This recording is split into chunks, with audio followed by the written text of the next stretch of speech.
మనం దగ్గర chocolate boy ఉన్నాడు. చాక్లెట్ బాయ్ అంటే చాలా చలాకీగా ఉంటాడు, బట్ మాటలు మాత్రం చాక్లా ఉంటాయి. అంటే ఈ గెస్ట్ నేను చాలా ఇంటర్వ్యూస్ చూశాను యాక్చువల్గా, బట్ ఎక్కడో తేడా కొడుతుంది నాకు. ఎందుకంటే ఈయన మాట అంటే ఈ గెస్ట్ని గతంలో నేను చాలాసార్లు కలిశాను, పార్టీలలో రకరకాల ప్లేసులలో కలిశాను. గెస్ట్లలో చూస్తే, ఇంటర్వ్యూలలో చూస్తే మాత్రం బుద్ధివంతులాగా ఈ సెటప్ ఉందన్నమాట. అంటే నాకు తెలిసింది ఏంటంటే బయట నెట్ఫ్లిక్స్ కంటెంట్ మనోడిది, ఇంటర్వ్యూలో మాత్రం దూరదర్శన్ టైప్లో ఉన్నాడు. చూద్దాం అసలు మరి మనం నెట్ఫ్లిక్స్ కంటెంట్ కూడా బయటికి లాగుదామని ఇంటర్వ్యూ తీసుకున్నాను. సరే, గెస్ట్ని వెల్కమ్ చేద్దాం. హాయ్ సమీర్. చాలు, నాకు ఇంట్రడక్షన్ అర్థమైపోయింది.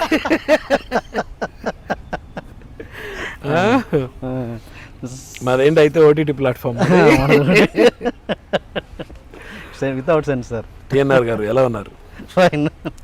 నన్ను మీరు మా ఇంటర్వ్యూకి వచ్చినందుకు మాకు చాలా ఆనందంగా ఉంది. నేను ఇంక ఇప్పటివరకు ఎవరికి ఇంటర్వ్యూ లేదు. సరే, ఓకే, స్టార్ట్ చేద్దాం. మామూలుగా పవన్ కళ్యాణ్ గారు సినిమా కొమరం పులి అప్పుడు ఫేస్బుక్లో పోస్ట్ పెడితే నాగబాబు గారు క్లాస్ పీకారు. ఏంటి అది? చిరంజీవి గారు అయ్యప్ప మాల వేసినప్పుడు కార్వాన్లో పిలిచి ఏం మాట్లాడారు? లవ్ స్టోరీ ఏంటి సమీర్ది? ముస్లిం నాన్న ముస్లిం, మమ్మీ బ్రాహ్మణ్, అండ్ అజిత్తో రిలేషన్ ఏంటి? ఇలాంటివి కాకుండా అమ్మయ్యా ఏమైనా కొత్తగా ఏమైనా ఐఏఎస్ ఐపీఎస్ లాంటివి కాకుండా కొత్తగా డైరెక్ట్గా పొలిటికల్ లెవెల్లో. సరే, ఎందుకంటే నేను ఇంటర్వ్యూ చూశాను కదా ప్రతి దగ్గర. అంటే నేను యాక్చువల్గా ఆ టాపిక్ మాట్లాడదాం అనుకున్నాను, ఇంటర్వ్యూలో చూస్తే మొత్తం అవే టాపిక్స్ ఉన్నాయి అన్నీ. అసలు చాలా వాటిల్లో అదే. అంటే వేరే చూస్తారు అనుకుంటా కదా, వేరే ఇంటర్వ్యూలు చూస్తారు కదా, చూసి అదేదో టాపిక్ బాగుంది సార్ అది చెప్పండి, ఆల్రెడీ చెప్పిన టాపిక్ కదా అంటే మళ్ళీ దీనిలో చెప్పండి. మన దాంట్లో కూడా మనం మొత్తం ఒక బయోపిక్ లా ఉండాలి కాబట్టి చివరిలో ఆ టాపిక్స్ మాట్లాడుకుందాం. చివరి ఒక 10 minutes డన్. అవి ఖచ్చితంగా ఉండాలి కాబట్టి రేపు పొద్దున చూసుకుంటే అవి కూడా ఉండాలి కాబట్టి డన్. ఫస్ట్ నేను ఎప్పుడు నిన్ను కలిసినా నీ మీద కంప్లైంట్ ఏంటంటే నాకు హెయిర్ స్టైల్ ఏంటి సార్, మీరు మార్చవచ్చు కదా ఏదైనా సినిమాలలో. ప్రతి ఎప్పుడు ఒకే హెయిర్ స్టైల్ ఎందుకు మెయింటైన్ చేస్తావని నేను చాలాసార్లు చెప్పాను. ఎందుకు హెయిర్ స్టైల్ మీద శ్రద్ధ వహించవు, లేకపోతే మార్చాలని ఎందుకు అనిపించదు? నాకు ఒక ప్రేక్షకుడిగా చెప్పుడు. నేను ఒక సందర్భంలో, ఇది నేను ఎవరితో చెప్పలేదు, పవన్ కళ్యాణ్ గారితో ఉన్నప్పుడు ఒక ఆర్టిస్టు అన్న హెయిర్ చూసావు అన్న ఎలా పెంచానో నేను అన్నాడు. ఆర్టిస్ట్ పేరు చెప్పను. ఓకే, చూసావు అన్న ఎలా పెంచానో హెయిర్, ఇదేనికి రా ఎందుకు పెంచావు అని అడిగారా. అంటే దీన్ని పెంచితే హెయిర్ రకరకాల వేరియేషన్స్ చేయొచ్చు అన్న, హెయిర్ తోటి రకరకాల క్యారెక్టరైజేషన్స్ చేయొచ్చు ఇది అదే అని ఆయన పవన్ కళ్యాణ్ గారికి చెప్తే ఆయన మాట అన్నాడు, అరే యాక్టింగ్లో వేరియేషన్ చూపించరా, హెయిర్లో ఏముంది? సో ఇప్పుడు నాకు నీ నటనలో వేరియేషన్ ఉండాలిరా, దాంట్లో ఏం లేదు. అంటే గెటప్ పట్టించుకోవాను, గెటప్ లేదు కరెక్టే పట్టించి నేను చాలా చేశాను, డెఫినెట్గా చేశాను. కొంతమంది అడుగుతారు అంటే ఫుల్గా జిల్ రాసుకొని అది చేద్దామని ఇంకోటి అవన్నీ చేశాను. అంటే నువ్వు ఎట్లా అంటే మరి అట్లా అలాగే ఉండిపోయావు ఆ హెయిర్ స్టైల్ తోటి. అంటే నేను నిజంగానే చెప్పాలంటే అంత పట్టించుకోను దాన్ని. ఇప్పటికే ఏంటి నా తోటి ఫ్రెండ్స్ అందరికి ఎయిర్పోర్ట్లు అయిపోయాయి చాలా మందికి. సో వాళ్ళందరూ ఇప్పటికే ఏం చేస్తుంటావు చెప్పరా అంటే అది మన మొత్తం ఫ్లైట్లు ల్యాండ్ అయిపోతున్నాయి. సో నేను అనేది అది జీన్స్లో ఉంటుంది, హెయిర్ అనేది జీన్స్కి సంబంధించిన విషయం. So you cannot do. మా ఫాదర్కి ఈ రోజుకి ఒక్క స్ట్రాండ్ కదలదు, ఆయన దూకుంటే 1/2 hour దూకుంటారు ఇలాగా. సో అది హెరిడిటరీ, మనం ఏం చేస్తున్నాం. ఫాదర్ టాపిక్ వచ్చింది కాబట్టి అన్ని మాట్లాడే ఓకే, హిందూ ముస్లిం అనేది అందరికి తెలిసిపోయింది. కానీ ఫాదర్తో రిలేషన్ ఎక్కువగా లేదన్నావు కదా, ఎందుకు, ఏంటి రీజన్? అంటే లేదు అంటే ఫస్ట్ నుంచి అంటే ఇప్పుడు ఎలా ఉంది అసలు? లేదు, we're not in touch completely. అంటే సడన్గా ఒక సీరియస్ టాపిక్లోకి తీసుకెళ్ళారు మీరు. పర్లేదు అంటే నేను అది సీరియస్ తీసుకోను, because it's been 40 years. So నాకు ఇప్పుడేమైంది అదేమి పెద్ద సీరియస్ మ్యాటర్ కాదు. మా మదర్ని ఫాదర్ మ్యారేజ్ చేసుకున్నప్పటికీ ఆయనకి ఆల్రెడీ మ్యారేజ్ అయిందంట. ఆ విషయం తెలియదు, తెలియదు. సో అయిపోయింది, పెళ్ళి అయిపోయింది. నన్ను మీరు అంటే బాగుండదు, నువ్వు అన్న. ఎవరిని? నన్ను. సరే, ఈ విషయం నీకు చెప్తా. అయితే ఫాదర్ మ్యారేజ్ అయిన తర్వాత నేను పుట్టిన తర్వాత అప్పటికీ తెలియదు ఇంకొక మ్యారేజ్ అయింది అని చెప్పి. నాకు 3 months ఓల్డ్, 3 years కాదు, నేను 3 months ఓల్డ్ ఉన్నప్పుడు ఒక సందర్భంలో మా అమ్మమ్మ గారి దగ్గర నన్ను ఉంచి, అంటే ఫాదర్ దుబాయ్కి ట్రాన్స్ఫర్ అవుతారు, షార్జాకి బిజినెస్ పర్పస్ మీద వెళ్తున్నారు, సో మదర్ కూడా వెళ్తున్నారు అని తెలిసింది. కిడ్స్ తోటి ప్రాబ్లం అవుతుంది అక్కడ అని ఏదో చెప్పారట. అందుకని ఇంకా వాళ్ళిద్దరు వెళ్ళారు నన్ను ఇక్కడ ఉంచి. అప్పటికి నేను 3 months ఓల్డ్ నాకు.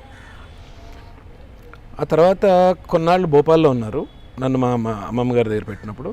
భోపాల్లో ఉన్నప్పుడు తర్వాత చెల్లి పుట్టింది, 1 year తర్వాత.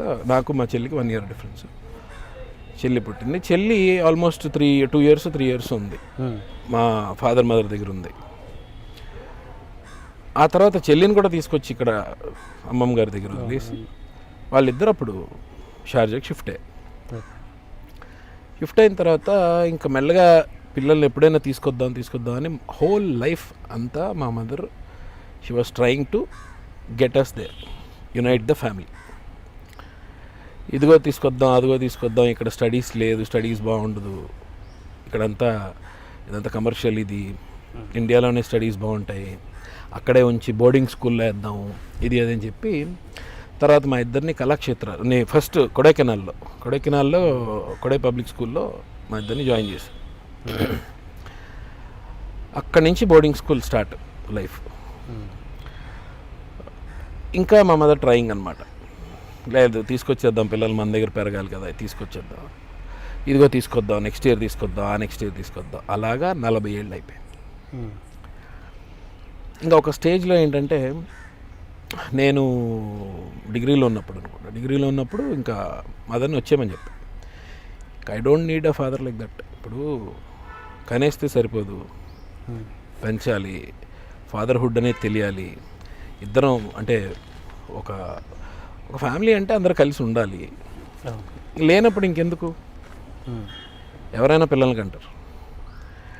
ఇంకప్పుడు నాకు అంటే టోటల్గా ఇరిగిపోయింది నాకు, టోటల్గా ఐ లాస్ట్, దాన్ని ఏమంటారు, ఫాదర్ అంటే ఒక రెస్పెక్ట్ కానీ ఇంకోటి పోయింది. సో మా పెద్దనాన్నగారు, మా మావయ్య గారు, మేము అందరూ వాళ్ళతోటే పెరిగాను, నేను కానీ మా చెల్లి కానీ.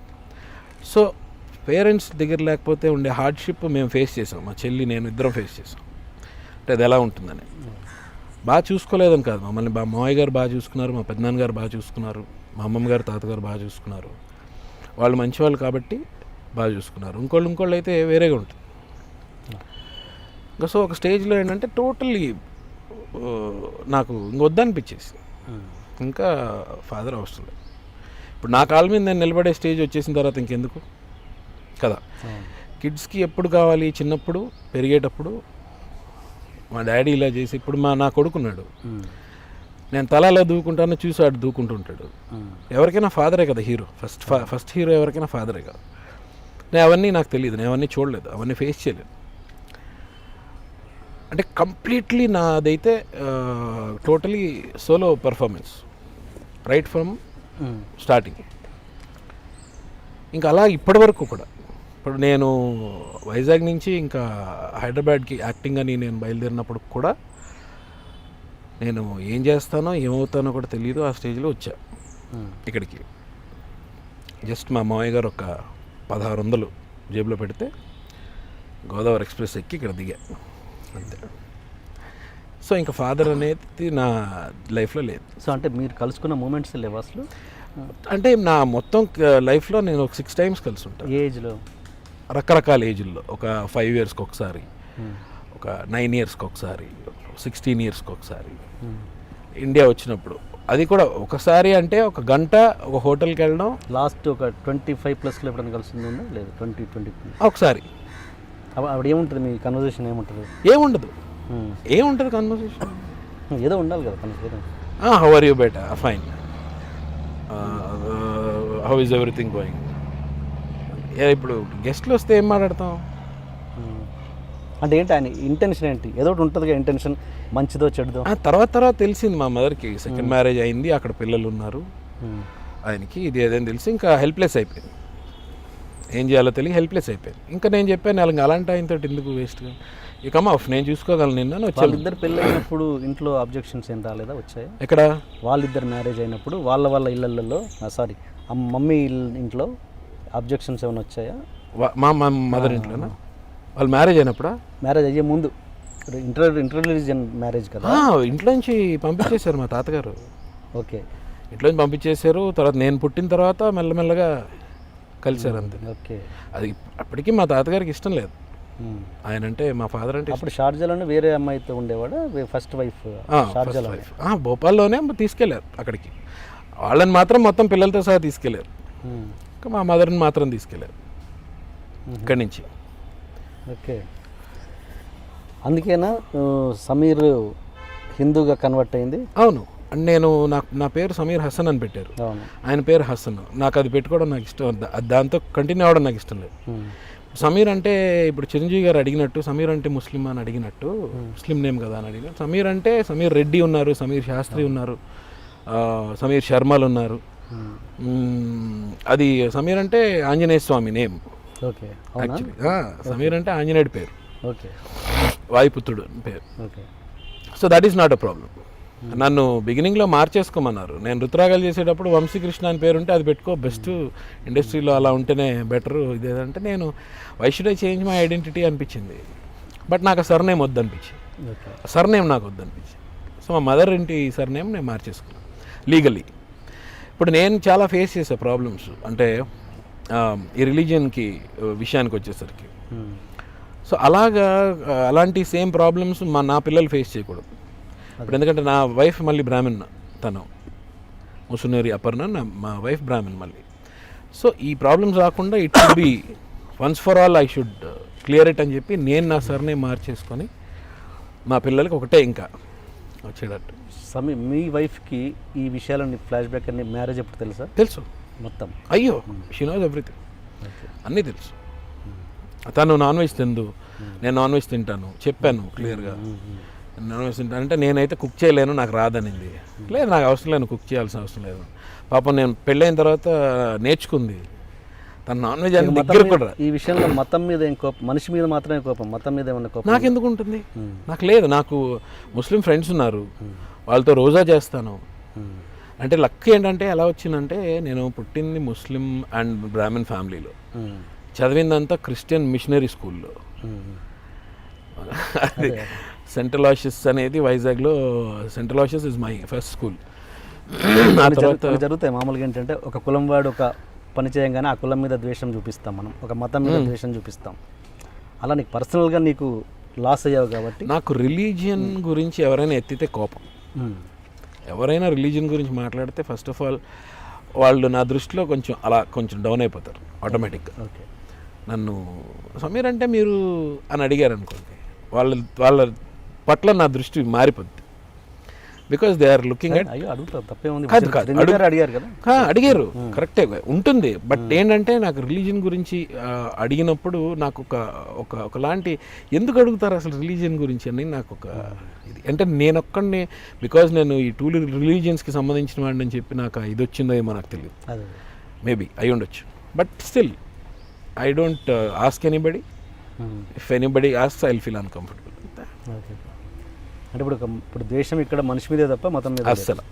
నేను ఐ రెస్పెక్ట్ ఎవ్రీ రిలీజియన్. రేపు పొద్దున నీ కొడుకు ముస్లిం అమ్మాయిని ఇష్టపడి పెళ్లి చేసుకుంటాడు, హ్యాపీగా ఎగిరి గెంతేసి, అసలు నేను అసలు అడగను వాట్ ఈజ్ అమ్మాయి నీకు నచ్చింది ఫినిష్. ఇప్పుడు ఎప్పుడైనా సరే నచ్చిన వాళ్ళకి ఇచ్చి పెళ్లి చేస్తే బెస్ట్.